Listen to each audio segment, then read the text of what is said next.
নানা গল্পের মেলায় আজকে পাঠ করে শোনাব সুকুমার রায়ের লেখা নন্দলালের মন্দ কপাল।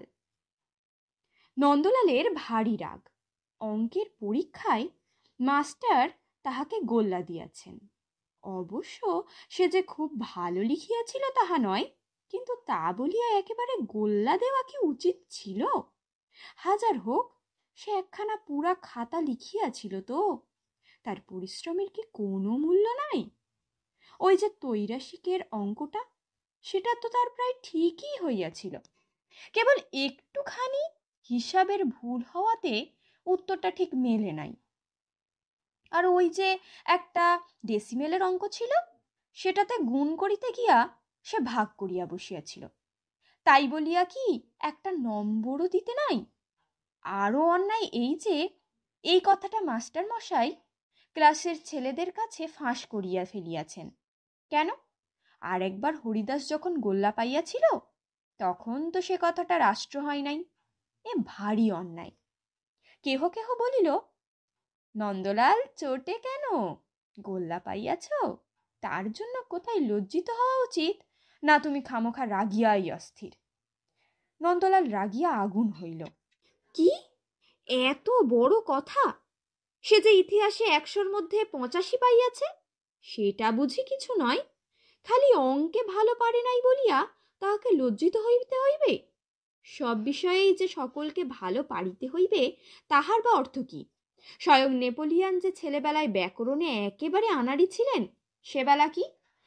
তাহার এই যুক্তিতে ছেলেরা দমিল না, এবং মাস্টারদের কাছে এই তর্কটা তোলাতে তাহারাও যে যুক্তিটাকে খুব চমৎকার ভাবিলেন, এমন তো বোধ হইল না।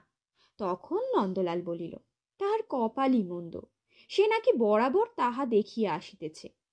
সেই তো যেবার ছুটির আগে তাহাদের পাড়ায় হাম দেখা দিয়েছিল, তখন বাড়ি শুদ্ধ সকলেই হামে ভুগিয়া দিব্যি মজা করিয়া স্কুল কামাই করিল। কেবল বেচারা নন্দলালকেই নিয়ম মতো প্রতিদিন স্কুলে হাজির দিতে হইয়াছিল। তারপর যেমন ছুটি আরম্ভ হইল, অমনি তাহাকেও জ্বরে আর হামে ধরিল। ছুটির অর্ধেকটাই মাটি।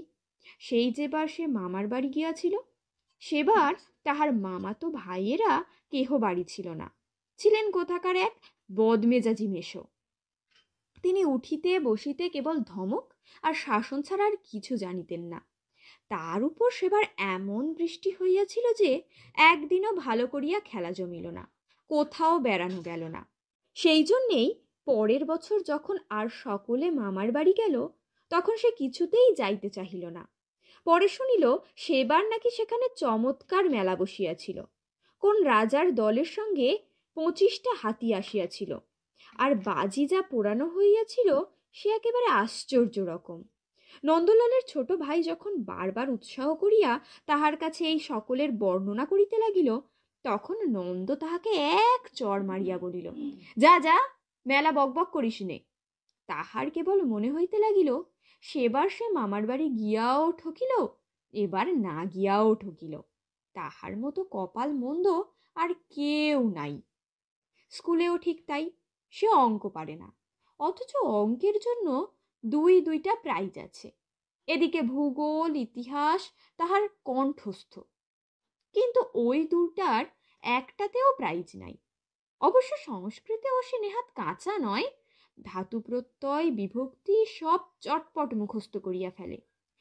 চেষ্টা করিলে সে কি পড়ার বই আর অর্থ পুস্তকটাকে সড়গড় করিতে পারে না? ক্ষুদিরাম পণ্ডিত মশাইয়ের প্রিয় ছাত্র, ক্লাসের মধ্যে সেই যা একটু সংস্কৃত জানে, কিন্তু তাহা তো বেশি নয়। নন্দলাল ইচ্ছা করিলে কি তাহাকে হারাইতে পারে না? নন্দ জেদ করিয়া স্থির করিল, একবার ক্ষুদিরামকে দেখে নেব। ছোকরা এবছর সংস্কৃতের প্রাইজ পেয়ে ভারী দেমাক করছে, আবার অঙ্কের গোল্লার জন্য আমাকে খোঁটা দিতে এসেছিল। আচ্ছা, এবার দেখা যাবে। নন্দলাল কাহাকেও না জানাইয়া সেই দিন হইতেই বাড়িতে ভয়ানকভাবে পড়িতে শুরু করিল। ভোরে উঠিয়াই সে হসন্তি শুরু করে রাত্রেও অস্থি গোদাবরী তীরে বিশাল সালল্লী তরু বলিয়া ঢুলিতে থাকে। কিন্তু ক্লাসের ছেলেরা এ কথার বিন্দু বিসর্গও জানে না। পণ্ডিত মহাশয় যখন ক্লাসে প্রশ্ন করেন তখন মাঝে মাঝে উত্তর জানিয়াও সে চুপ করিয়া মাথা চুলকাইতে থাকে। এমনকি কখনো ইচ্ছা করিয়া দুই একটা ভুল বলে, পাছে ক্ষুদিরাম তাহার পড়ার খবর টের পাইয়া আরো বেশি করিয়া পড়ায় মন দিতে থাকে। তাহার ভুল উত্তর শুনিয়া ক্ষুদিরাম মাঝে মাঝে ঠাট্টা করে। নন্দলাল তাহার কোনো জবাব দেয় না। কেবল ক্ষুদিরাম নিজে যখন এক একটা ভুল করে তখন সে মুচকি মুচকি হাসে আর ভাবে, পরীক্ষার সময়ে অমনি ভুল করলেই বাছাধন গেছেন, তাহলে এবার আর ওকে সংস্কৃতের প্রাইজ পেতে হবে না। ওদিকে ইতিহাসের ক্লাসে নন্দলালের প্রতিপত্তি কমিতে লাগিল, কারণ ইতিহাস আর ভূগোল নাকি একরকম করিয়া শিখিলেই পাশ করা যায়। তাহার জন্য নন্দর কোনো ভাবনা নাই। তাহার সমস্ত মনটা রহিয়াছে ওই সংস্কৃত পড়ার উপরে, অর্থাৎ সংস্কৃতের প্রাইজটার উপরে। একদিন মাস্টার মহাশয় বলিলেন, কি হে নন্দলাল, আজকাল বাড়িতে কিছু পড়াশোনা করো না নাকি? তা না হলে সব বিষয়েই যে তোমার দুর্দশা হচ্ছে, তার অর্থ কি? কি বাড়িতে পড়ো বলো দেখি? নন্দ আরেকটু হইলেই বলিয়া ফেলিত, আগে সংস্কৃত পড়ি, কিন্তু কথাটাকে হঠাৎ সামলাইয়া আগে সংস্কৃত না সংস্কৃত নয় বলিয়াই সে ভারী থতমত খাইয়া থামিয়া গেল। মাস্টার মহাশয় এক ধমক দিয়া বলিলেন, আগে সংস্কৃত না সংস্কৃত নয়, এর অর্থ কি? ক্ষুদিরাম তাড়াতাড়ি বলিয়া উঠিল, কই, সংস্কৃত তো কিছু পারে না। শুনিয়া ক্লাস শুদ্ধ ছেলে হাসিতে লাগিল। নন্দ একটু অপ্রস্তুত হইল বটে, কিন্তু সেই সঙ্গে হাঁপ ছাড়িয়া বাঁচিল। ভাগ্যিস তাহার সংস্কৃত পড়ার কথাটা ফাঁস হইয়া যায় নাই। দেখিতে দেখিতে বছর কাটিয়া আসিল। পরীক্ষার সময় প্রায় উপস্থিত। সকলে পড়ার কথা, পরীক্ষার কথা আর প্রাইজের কথা বলা বলি করিতেছে। এমন সময় একজন ছোকরা জিজ্ঞাসা করিল, কি হে নন্দ, এবার কোন প্রাইজটা নিচ্ছ? ক্ষুদিরাম নন্দর মতো গলা করিয়া ঘাড় নাড়িয়া বলিল, আগে সংস্কৃত না সংস্কৃত নয়। সকলে হাসিল। নন্দ খুব হো হো করিয়া সেই হাসিতে যোগ দিল। মনে ভাবিল, বাছাধন, এ হাসি আর তোমার মুখে বেশি দিন থাকছে না। যথাসময়ে পরীক্ষা আরম্ভ হইল এবং যথাসময়ে শেষ হইল। পরীক্ষার ফল জানিবার জন্য সকলে আগ্রহ হইয়া আছে। নন্দ রোজ নোটিশ বোর্ডে গিয়া দেখে তাহার নামে সংস্কৃত প্রাইজ পাওয়ার কোনো বিজ্ঞাপন আছে কিনা। তাহার পর একদিন হেডমাস্টার মহাশয় একতাড়া কাগজ লইয়া ক্লাসে আসিলেন।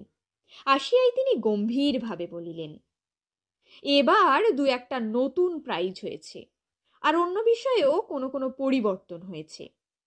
এই বলিয়া তিনি পরীক্ষার ফলাফল পড়িতে লাগিলেন। তাহাতে দেখা গেল ইতিহাসের জন্য কে যেন একটা রূপার মেডেল দিয়েছেন।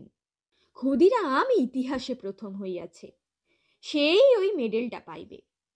সংস্কৃতে নন্দ প্রথম, ক্ষুদিরাম দ্বিতীয়, কিন্তু এবার সংস্কৃতে কোনো প্রাইজ নাই। হাই হাই, নন্দর অবস্থা তখন শোচনীয়। তাহার ইচ্ছা হইতেছিল সে ছুটিয়া গিয়া ক্ষুদিরামকে কয়েকটা ঘুষি লাগাইয়া দেয়। তার এত চেষ্টার ফল কিনা এই হইল। কে জানিত এবার ইতিহাসের জন্য প্রাইজ থাকিবে আর সংস্কৃতের জন্য থাকিবে না। ইতিহাসের মেডেলটা সে তো অনায়াসেই পাইতে পারিত, কিন্তু তাহার মনের কষ্ট কেহ বুঝিল না। সবাই বলিল, বেড়ালের ভাগ্যে শিকে ছিঁড়েছে, কেমন করে ফাঁকি দিয়ে নম্বর পেয়েছে। নন্দ দীর্ঘ নিঃশ্বাস ছাড়িয়া বলল, কপাল মন্দ।